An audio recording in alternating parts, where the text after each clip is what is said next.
যারা কৃষক বন্ধু লক্ষ্মীর ভাণ্ডার বেকার ভাতা পান এবং যারা সরকারি বা বেসরকারি সংস্থায় কোনো একটি কাজ করেন, তিনারা কি যুবসাথী প্রকল্পের 1500 টাকা পাবেন? আপনারা প্রায় সকলেই জানেন যে মুখ্যমন্ত্রী মমতা বন্দ্যোপাধ্যায়ের নেতৃত্বে আগামী 1 এপ্রিল থেকে 21 থেকে 40 বছর যুবক যুবতীদের আগামী 5 বছর মাসিক 1500 টাকা করে দেবে বলে জানিয়েছে। তো এই টাকা পেতে গেলে কিছু নিয়মাবলী মানতে হবে, সবাই এই টাকা পাবেন না। 1 নম্বর নিয়ম, যারা এই যুবসাথী প্রকল্পে আবেদন করবেন তাদেরকে প্রত্যেককেই মাধ্যমিক পাস হতে হবে। মাধ্যমিক দিয়েছেন কিন্তু ফেল করেছেন বা একটা সাবজেক্টে ব্যাক এসেছে, তাহলে কিন্তু হবে না।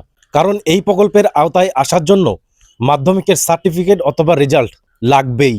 2 নম্বর নিয়ম, কেন্দ্র বা রাজ্য সরকারের কোনো চাকরিতে নিযুক্ত থাকলে সেই প্রকল্পের আওতায় আসবেন না।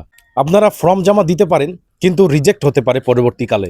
3 নম্বর নিয়ম, লক্ষ্মীর ভাণ্ডার, বেকার ভাতা, বিধবা ভাতা ও পশ্চিমবঙ্গ সরকারের অধীনে আরও যে সমস্ত প্রকল্প আছে সেই সমস্ত প্রকল্পের মধ্যে একটিও যদি আপনি পান তাহলে আপনি এই যুবসাথী প্রকল্পের 1500 টাকা পাবেন না। আর কৃষক বন্ধু যেনারা পান, অনেকেই কৃষক বন্ধু পান, কিন্তু কৃষক বন্ধু বছরে দুবার দেয়, কাউকে 10,000 টাকা, কাউকে 6,000 টাকা বা কাউকে 4,000 টাকা। তো আমার মতে বলে যারা কৃষক বন্ধুর টাকা পান তারাও এই যুবসাথী প্রকল্পের টাকা পেতে পারেন। কারণ কৃষক বন্ধু কিন্তু জমির উপর বা জমির রেকর্ডের উপর টাকা দেয়। কৃষক বন্ধু কোনো মাসিক ভাতা না বা পেনশন না, তাহলে আপনারা পেতেই পারেন। বাকিটা রাজ্য সরকারের হাতে।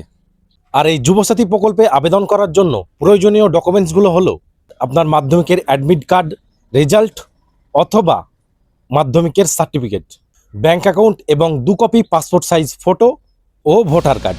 এই সব ডকুমেন্টসগুলো থাকলেই আপনি যুবসাথী প্রকল্পে আবেদন করতে পারবেন। আগামী 15 থেকে 26 ফেব্রুয়ারি এই আবেদনপত্র জমা নেওয়া হবে অনলাইনে এবং অফলাইনে।